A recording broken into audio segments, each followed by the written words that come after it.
सेचेद आखड़ा Raina are मिदटांग नवा video रे सानाम को सागुन दाराम। सेचेद आखड़ा पाहटा खन तेहेñ दो सानाम सानताली पठुआ से सानाम सानतार मानमी को लगिद मिद रस्का रेना संदेश जहां दो लाहांती स्टडी सेंटर रिनिज गमके मन लसो मुर्मू लाहांती सानताली टैलेंट सार्च एग्जामिनेशन रेना ए कुरुमुटु आकादा जहां दो 2025 साल रेना मार्च चांदो रेना मुचाद हफ्ता सेद हुयुआ।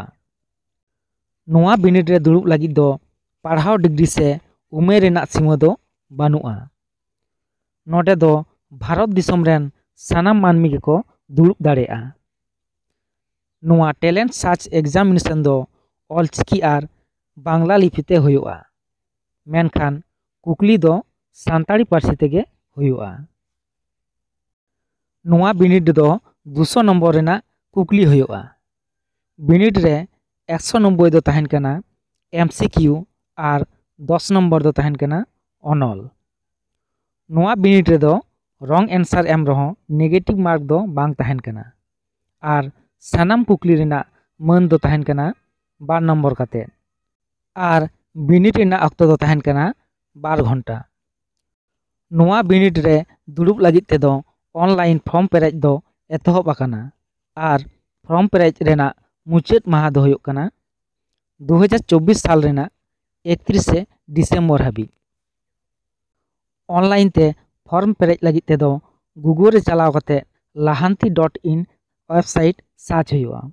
ओंडे चलाव कते ऑनलाइन ते ओंडे फॉर्म पेरेज हुयुआ आर नोआ फॉर्म पेरेज लगिद दो 900 टाका लागाआ।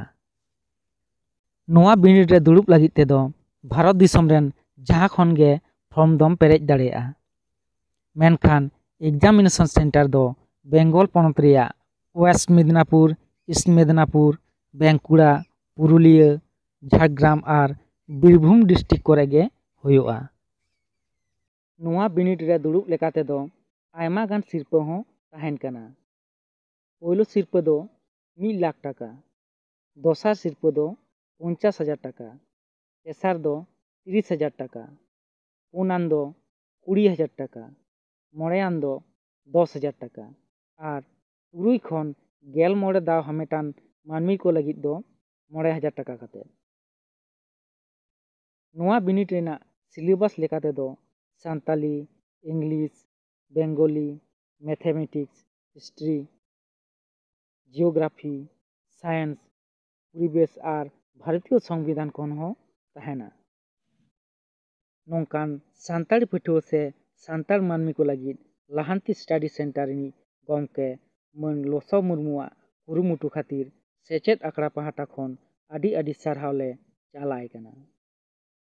मा ताहले सानाम सानताड़ से पठुआ को नोआ बिनिड रे दुड़ुब लगिद फॉर्म पेरेज कते नोआ बिनिड रेना दाव बोन हामेट मा आर नोआ लाहांती टैलेंट सार्च एग्जामिनेशन रेना सजेशन को नाम लगिद ते नोआ सेचेद आखड़ा चैनल दो सब्सक्राइब आलबन हिड़िङ मा जहाते नोआ बिनिड रेना सानताली सजेशन को बोन नाम दाड़ेया मा ताहले सेचेद आखड़ा पाहटा खन सानाम को जोहार।